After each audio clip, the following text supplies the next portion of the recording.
incomparável, és inigualável. Abre os meus olhos, Senhor.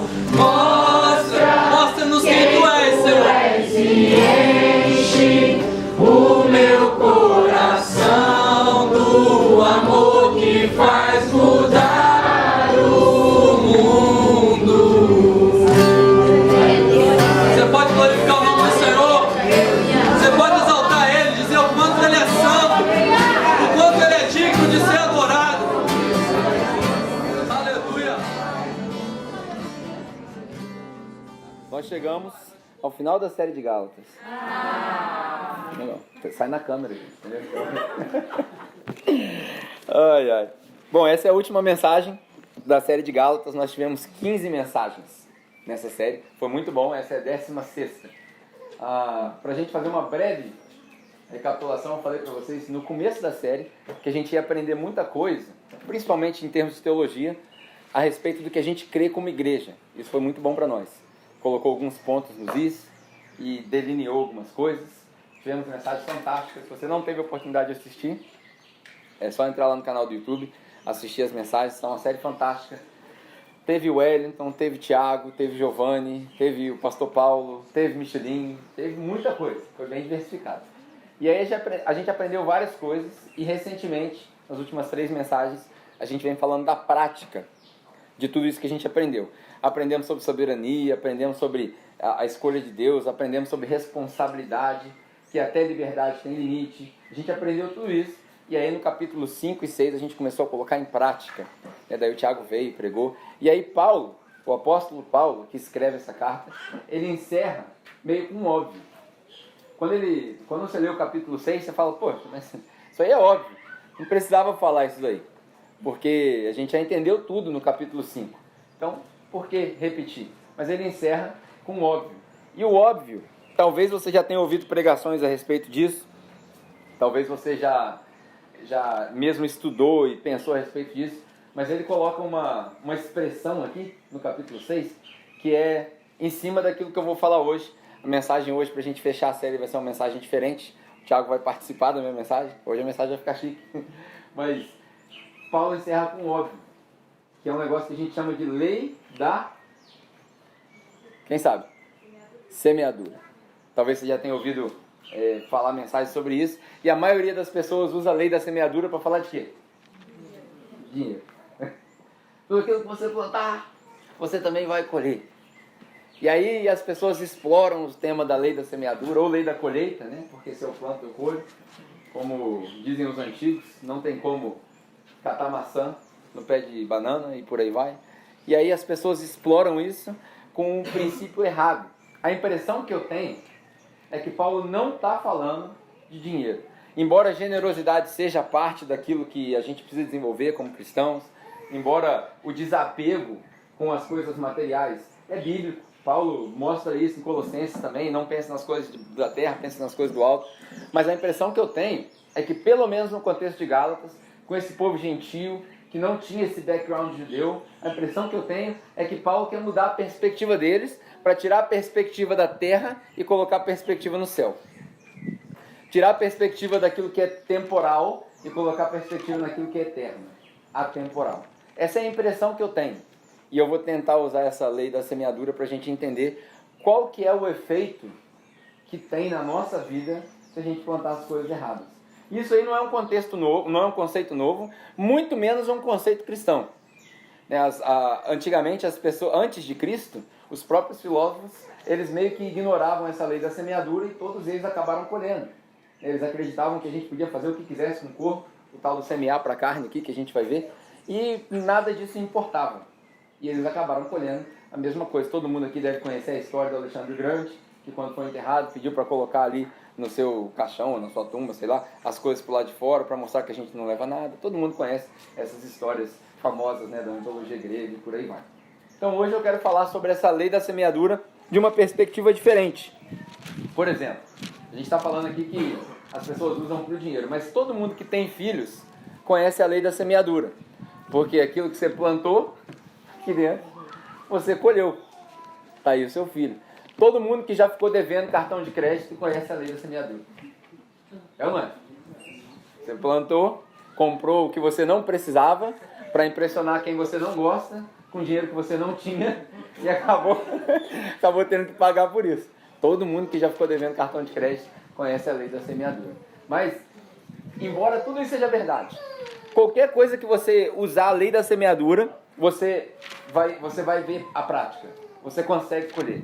Tudo que você fizer. Só que nós, com a perspectiva de Gálatas, a gente tem uma outra coisa para demonstrar. Essa mudança de perspectiva.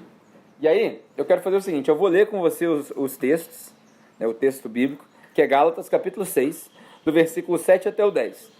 Eu vou ler ele 2 vezes. Vou fazer uma experiência aqui. Eu vou ler 2 vezes. A primeira vez eu vou ler na tradução em português, que provavelmente é a parecida que você tem aí. A segunda vez eu vou ler na tradução contemporânea na real, papo reto, para você poder entender o que eu vou querer dizer. Gálatas, capítulo 6, versículo 7, diz o seguinte: Não se deixe enganar, de Deus não se zomba, pois o que o homem semear, isso também colherá. Quem semeia para a sua carne, da carne colherá destruição. Mas quem semeia para o Espírito, do Espírito colherá a vida eterna. E não nos cansemos de fazer o bem, pois no tempo próprio colheremos se não desanimarmos. Portanto, enquanto temos oportunidade, façamos o quê? Façamos o bem a todos, especialmente aos da família da fé.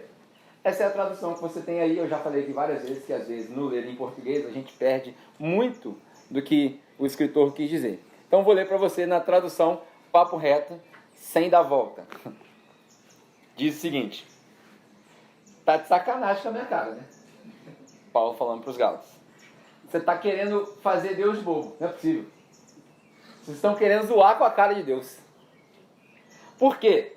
Tudo que você aprontar com Deus, você vai receber de volta. Se você plantar na sua vida só para você, você vai colher só para você. Vai dar ruim.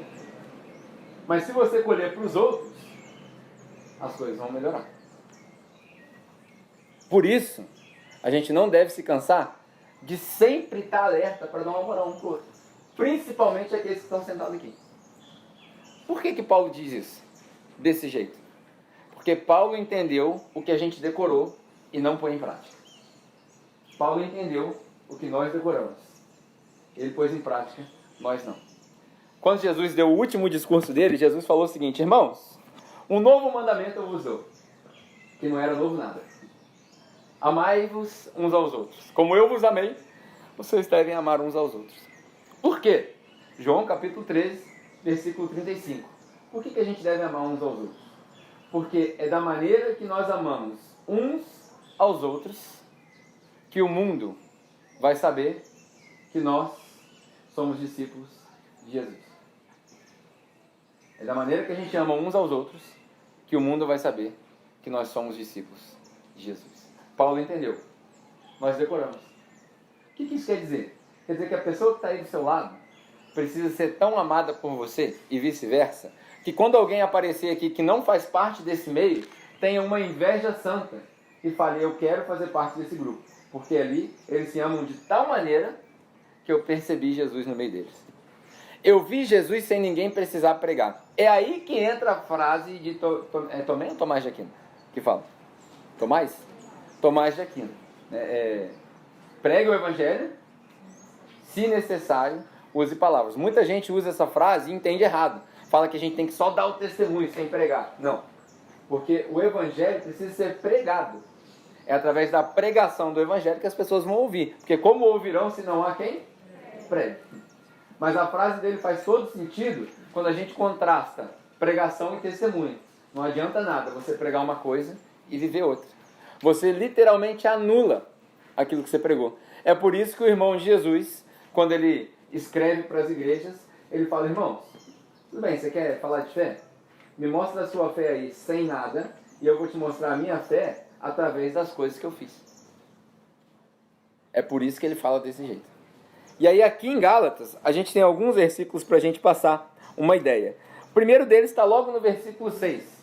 versículo 6, a gente lê: irmãos, não se enganem, de Deus não se pode zombar. Não tem como ridicularizar Deus. Deus é muito maior do que nós. Deus é muito além da nossa descrição. Não tem como você, na sua natureza finita, na sua natureza pecadora, no seu jeitinho brasileiro, não tem como você ridicularizar Deus. Às vezes a gente acha que está ganhando de Deus, quando na verdade Deus já está muito à frente da gente. A gente já ouviu aqui algumas vezes o nosso irmão Michelin pregar que Deus não se surpreende, mas Ele é surpreendente. Quem aqui já ouviu isso? Deus não se surpreende, porque Ele já sabe de todas as coisas. Mas Ele é surpreendente, porque Ele faz o fim desde o começo. Então Ele meio que vem andando de trás para frente e te encontra no caminho. Nada que você inventar a moda vai surpreender Deus. Não tem como. Deus já está muito, muito, muito à nossa frente. Eu ouso dizer que Deus já sabe de tal maneira aquilo que você vai fazer, que se bobear, você acha que está fazendo algo que você decidiu fazer, que na verdade já estava tudo preparado. E aí vai entrar num embolo na sua mente, que a gente não precisa entrar nesse ponto hoje, mas é um bom assunto para você discutir, para você conversar, para você aprofundar um pouco mais na sua mente. E aí, de Deus não se ridiculariza, não tem como ridicularizar Deus. E aí no versículo 7 ele fala sobre semear e colher. Semear e colher. Tudo aquilo que você plantar, você vai colher. Tudo aquilo que você semear, você vai colher. Isso aí vale para toda a área da sua vida. Só que ele fala também sobre um semear e um colher espiritual. Ele fala a respeito de, se você semear para carne, você vai colher o quê? Ruínas, destruição. A palavra destruição tem tudo a ver com morte.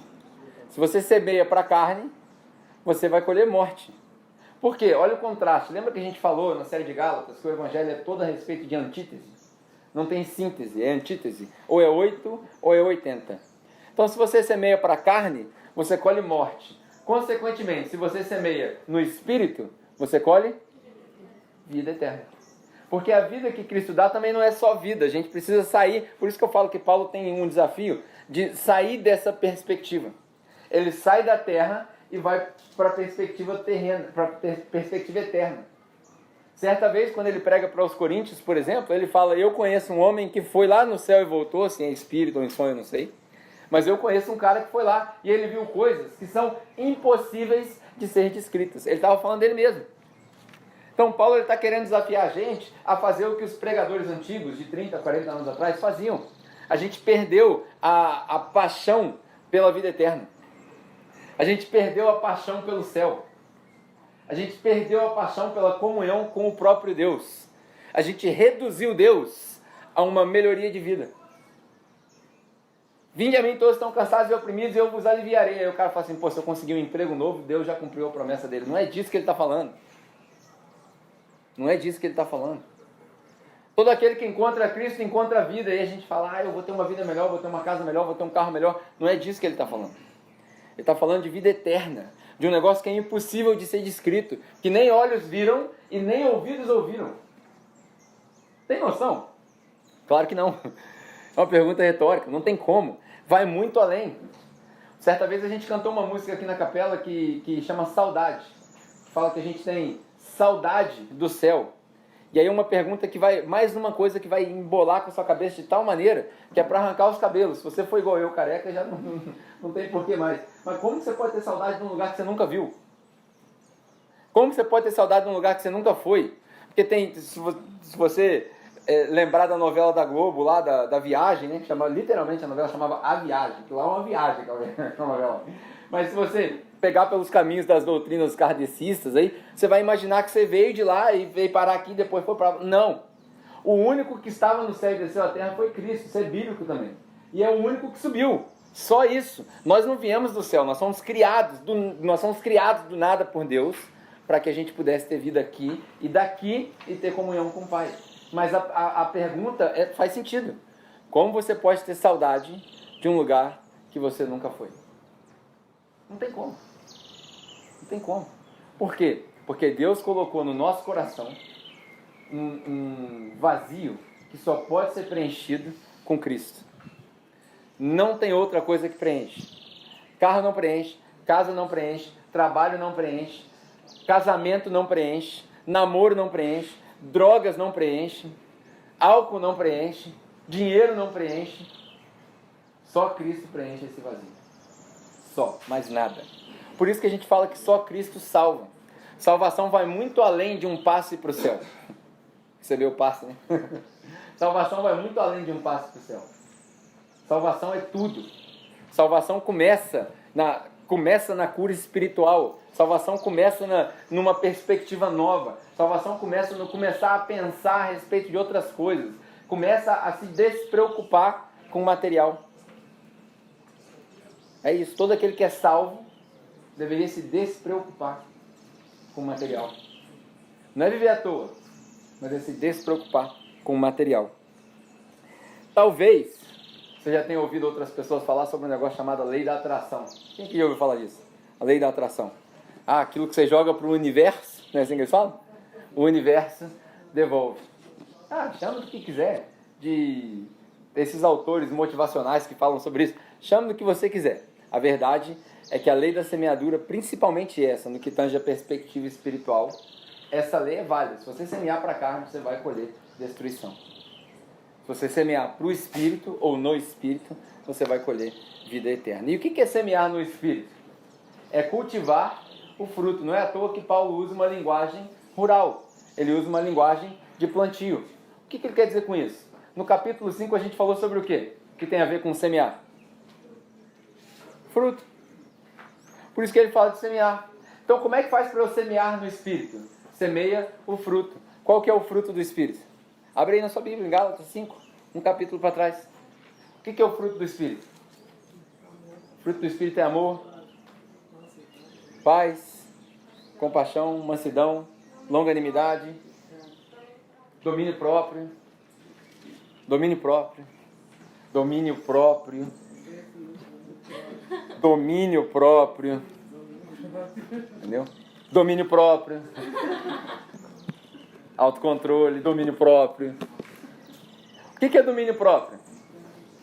Um negócio interessante para a gente perceber, cara. Quantos de nós, casados de pouco, quantos de nós não precisam de domínio próprio? Qualquer coisinha estoura. O que é domínio próprio? É guardar para mim o que vai machucar o outro. Olha só. Domínio próprio é eu conseguir guardar para mim o que vai machucar o outro. Principalmente para os casais. Estou prestes a casar. Aprende a guardar para você o que vai machucar o outro. Aí você vai semear no Espírito. Quem planta no Espírito, semeia no Espírito, colhe vida eterna. Não é à toa que o ditado em inglês é verdade. Happy wife, happy life. Quer dizer, esposa feliz, vida feliz. Se você não arrumar problema com a tua esposa, mano, acabou. Tá tranquilo. Se a sua esposa estiver feliz em casa, a tua vida é vida eterna. Ô, glória! Ô, glória! Falei pra vocês quando eu estava pentecostal? Falei? Aleluia! Semear no Espírito. A gente precisa semear no Espírito. Autocontrole. Né? Enfim. O fruto, semear no Espírito. Eu lembro de uma história. Quando eu era mais novo, eu jogava basquete no clube dos funcionários ali. Né? Só que quando eu fui, a gente chama de peneira, né? Quando eu fui participar da peneira, no primeiro ano, eu fiquei reprovado. Eu não era bom. Hoje eu sou bom, modéstia à parte. Humildade, fruto do Espírito. Né? Brincadeira. O único defeito que eu tenho é a falta de humildade. Brincadeira. Voltando aqui. Eu fui fazer a peneira. E aí eu não passei na peneira. E aí eu fiquei decepcionado, né, cara? Porque naquele dia tinha pouca gente. Então você imagina, tinha 15 atletas para passarem, 18 na peneira. Só sobrou 3. Os 3 piorzinhos sobraram. Eu era um deles. Aí eu fiquei meio decepcionado, fui pro lado da quadra, eu não era sócio do clube, já era sócio atleta, aquele esquema de tentar e tal. Tirei da grade ali, aí um dos técnicos que estava vendo a peneira chegou pra mim e falou assim, pô, você tá chateado? Eu falei, pô, não passei, né, cara, queria jogar. Ele falou, pô, mas você é ruim, como é que você vai jogar? Eu pensei que eu era bom e tal. Ele falou, ó, ele me ensinou um negócio que ali, antes de ser cristão, eu aprendi a lei da semeadura. Ele falou o seguinte, se você quiser, eu treino contigo o ano inteiro. E aí ano que vem tem outra peneira. Eu garanto pra você que se você treinar comigo, você passa na peneira. Eu falei, pô, gostei da proposta. Já não estava muito afim de ir na aula mesmo, né? E aí aceitei a proposta do cara. Naquele ano eu faltei um monte de aula, não estou falando que você faltar, viu, jovens? Estou falando que você faltar aula. Naquele ano eu escorreguei do colégio, enfim, dei meus pulos, todo dia eu treinava. E aí, estou falando isso para você entender a lei da semeadura. Eu chegava no clube por volta de 10 horas da manhã, porque eu já matava as últimas aulas, nadava 1 quilômetro, malhava, corria 5 quilômetros, batia 1000 arremessos. Quando isso aí acabava, a gente ia almoçar, coxinha com guaravitão. Era o almoço. Atleta novo, você come o que der, tá bom. Coxinha com guaravitão. Eu e Diego. Enquanto ele arremessava, eu treinava o passe. Enquanto eu arremessava, ele treinava o passe. Acabava, a gente ia pro sol rachando. Na época não tinha ginásio. Sol rachando. E aí o pessoal começava a chegar pros treinos de antes, a gente ia jogar 21. Tá aqui o Igor que jogava lá também. Vamos jogar 21 a tarde inteira. Pingando, Frederico também. Pingando. Quando dava 7h30 ia começar o treino. Aí você pensa, pô, os caras estavam cansados. Não, aí a gente ia treinar agora. Até as 10 horas. Quando acabava o treino, a gente voltava correndo para casa. Para poder manter o condicionamento físico. O ano inteiro eu fiz isso. Daí passou a peneira do segundo ano. Eu passei e fui jogar. O que eu quero dizer com isso? Se você plantar, você vai colher. A mesma coisa é no espírito. Se você passar o ano inteiro treinando o seu autocontrole, você vai colher. Se você passar o ano inteiro treinando o amor, você vai colher. Se você passar o ano inteiro treinando paciência, você vai colher. Tem tanta gente que fala assim, nossa, eu preciso ser mais paciente. Preciso ser mais paciente. Deus, me dá paciência. Aí Deus tem um jeitinho de trabalhar com a paciência. O que ele faz? Ele joga um monte de gente chata no seu caminho. Aí você vai trabalhar a sua paciência. Como é que vai treinar? O treino só funciona se a carga for pesada. Carga leve não treina ninguém. Então você precisa de carga pesada. Se você plantar, você vai colher. Aí vem uma pergunta para você. O que você tem semeado? Pensa na sua vida, na sua perspectiva agora, na sua vida terrena aqui. O que você tem semeado? No seu dia a dia, qual é a semente que você está jogando? Porque Jesus falou que a árvore é conhecida pelos seus frutos. Quando eu olho para você, qual fruto que eu vejo? Eu vejo autocontrole? Ou eu vejo as manifestações da carne? Ira, inveja. O que eu vejo? Tem um irmão que chegou para mim um dia, eu vou contar a história dele, mas não vou apontar. Ele chegou para mim um dia e falou assim, rapaz, o cara me fechou no trânsito lá e tal. Eu percebi que eu não estou pronto para botar o adesivo de crente no carro. Porque eu soltei no cara. Falei, irmão, calma. O treino é gradativo. Um passo de cada vez. Hoje você perdoa o cara que pisou no seu pé. Amanhã você perdoa o cara que deu um chute na canela. Daqui a um tempo você consegue perdoar o cara que cortou e arrancou o retrovisor. É gradativo. É gradativo. Ah, é impossível fazer. A gente tem um exemplo. Jesus. Ah, mas Jesus era Deus, mas ele também era homem. Porque ele desceu, se fez Deus, foi tentado e não pecou. Ele é o nosso modelo. Ninguém mais. Não adianta eu olhar para o irmão, para o pastor, para o padre. Não adianta. Eu tenho que olhar para Cristo. Porque ele é o nosso padrão. Se todo mundo tiver a mesma referência, as coisas mudam. Você semear no Espírito, você vai colher no Espírito. E aí, ele continua falando sobre a carne e o Espírito, a grande antítese, né, a perspectiva toda. E aí eu comecei a pensar, cara, essa semana, eu já tinha falado isso algumas vezes, mas essa semana falou bem alto comigo. E aí a hora que eu falei que o Thiago vai participar dessa mensagem, eu preparei um pedaço dessa mensagem para mexer contigo mesmo, de propósito. E eu comecei a pensar, cara, como que pode alguém pegar um livro que fala de salvação e transformar isso aqui numa mensagem de condenação? Como pode? Como que pode alguém pegar um livro que o objetivo disso aqui é falar de vida? Eu vim para que vocês tenham vida. E aí a gente transforma num negócio que gera morte. Como que eu posso pegar uma mensagem de amor e transformar numa mensagem de ódio? Não tem como. Talvez você esteja lendo com as lentes erradas. Talvez você esteja lendo isso daqui da maneira errada. E aí, tendo refletido sobre tudo isso, eu pedi o Thiago para cantar uma canção que vai fazer parte dessa mensagem. A gente não vai acabar a mensagem ainda não. Essa canção é parte da mensagem. É para você pensar. Se você fosse... Pensa bem comigo. Tá no boletim essa música? Tá. Ô, Glória, agora ficou bom. É bom para você refletir então. Olha bem aí no seu boletim. Essa canção ela vai fazer você pensar o seguinte: se você fosse o povo de Gálatas, pensa comigo, se hoje Paulo tivesse escrito essa carta e você fosse o povo de Gálatas, se você tivesse ouvido tudo isso, o que você ia pensar depois de ter ouvido? Poxa, e agora? Será que você pensaria, agora lascou, estou ferrado? Qual que é o sentimento que tem que brotar no seu coração depois de ler? Porque depois de 15 mensagens, talvez tenha ficado na sua mente que nós estamos tentando pregar legalismo, que nós estamos tentando pregar as regras. Não. Eu vou insistir no ponto da liberdade em Cristo, eu vou insistir que você foi salvo, eu vou insistir na misericórdia de Deus, eu vou insistir na responsabilidade, eu vou insistir em tudo isso. Mas eu preciso que você entenda o que a conclusão da série inteira não é o que eu devo fazer. O que eu devo fazer está escrito aí fácil. Portanto, irmãos, não cessem de fazer o bem o tempo todo, para todo mundo, principalmente para os irmãos da fé. Tá bom, conclusão aqui, ó. Todo mundo aqui é inteligente, todo mundo entendeu? Qual é a conclusão da série? Irmãos, você foi salvo pela graça, através da fé, que também está escrito lá em Efésios. Não é para libertinagem. Não use a sua liberdade como desculpa para se jogar na libertinagem. Não façam isso. Portanto, concluindo, o que eu devo fazer com isso tudo? Faça o bem para todo mundo o tempo todo, principalmente para os irmãos da fé. Todo mundo entendeu? Essa é a conclusão. Fechou a mensagem. Fechou a série. Aprendemos o que Paulo quis dizer. Mas além da conclusão, eu quero que você pense o seguinte: qual é o sentimento que tem que estar no meu coração depois de ter ouvido tudo isso? E aí essa canção vai falar isso. E aí a gente vai interagindo para a gente poder terminar de uma maneira saudável. A gente vai interagindo dentro dessa canção quando o Thiago acabar de cantar.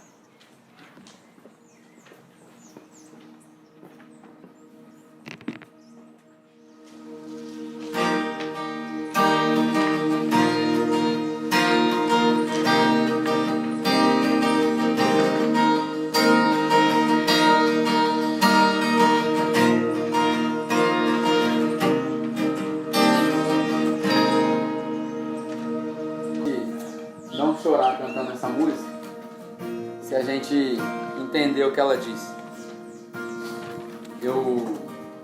Meu objetivo não é emocionar ninguém, não é isso. Mas quando eu ouvi essa canção, quando eu pensei no que a gente deveria pensar, acho que o único sentimento que a gente deveria ter depois de entender a mensagem do Evangelho é um sentimento de gratidão.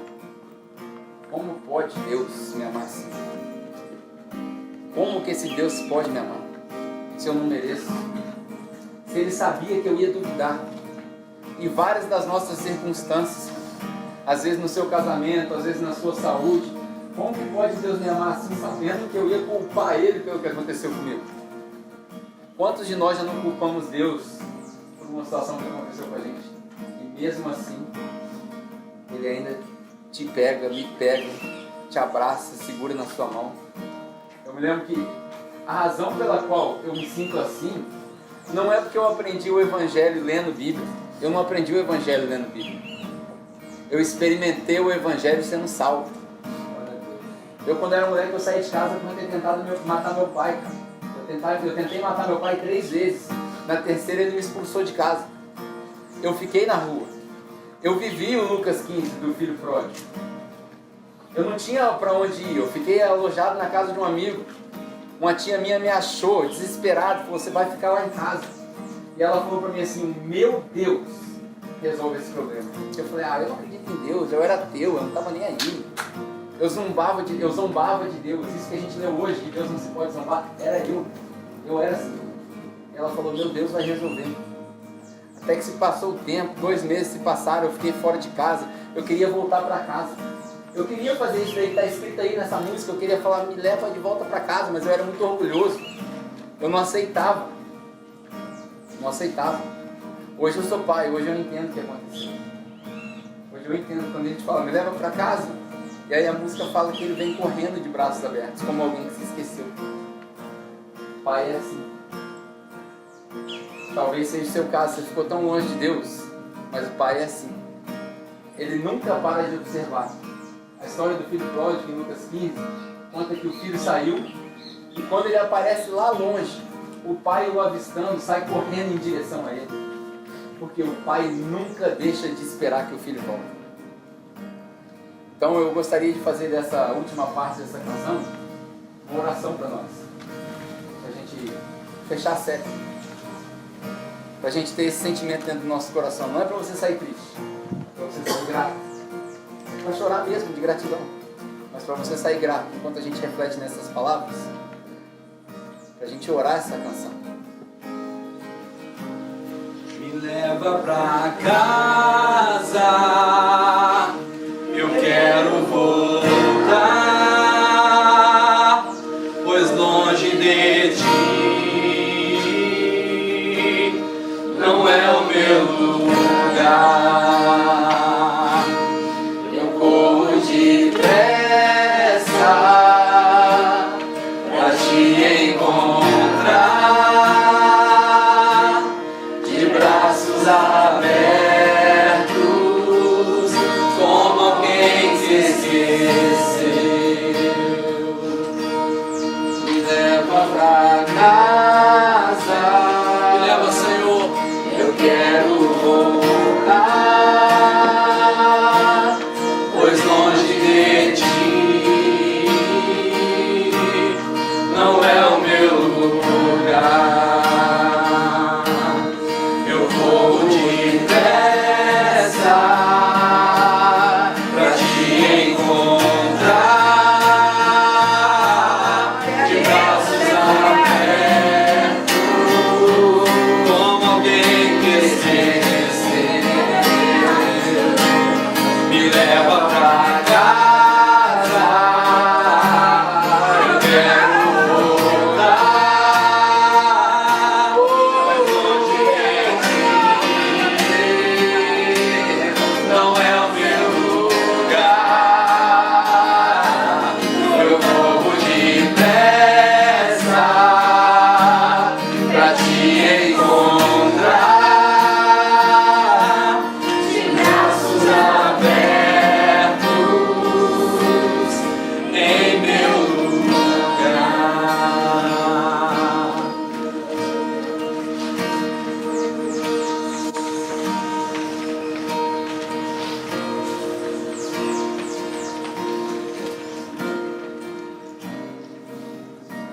Sempre tem espaço para o filho na casa do pai. Sempre tem, sempre tem.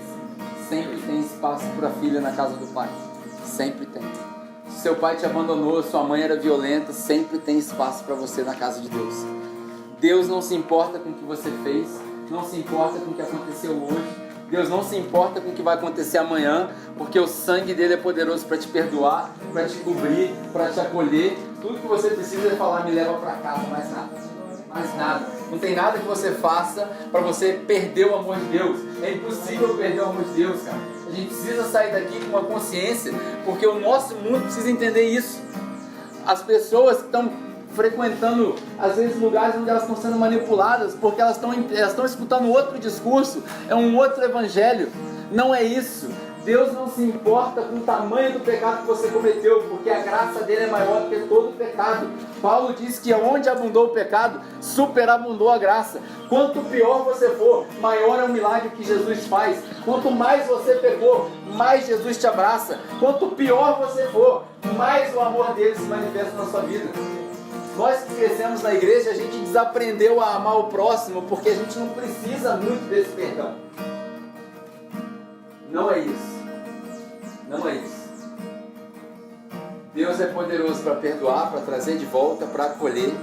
Ele cuida, Ele conforta, Ele põe a mão no ombro, Ele dá o ombro, Ele dá o colo. Você deita, porque você é filho e você é filha de Deus. Leve para casa essa palavra de conforto. Você é filho e você é filha de Deus. Você é herdeiro e herdeira de Deus. O céu é seu, a vida eterna é sua. Você ganhou, dado, de mão beijada. Cristo morreu na cruz para te dar a vida eterna. Não é para vender a vida eterna para você, é para te dar a vida eterna. Ele já deu, já aconteceu, já foi. Aleluia. Tudo que a gente tem que fazer agora é agradecer. Só isso. Mais nada. Mais nada. Mais nada. Amém? Vamos orar mais uma vez? Ore aí, agradeça a Deus você. Use esse momento para você agradecer a Deus. Fala com o Pai. Porque você é filho, você é filho. Se joga nos pés dele.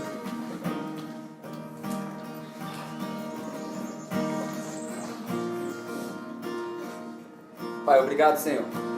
Obrigado, Pai. Obrigado, Pai.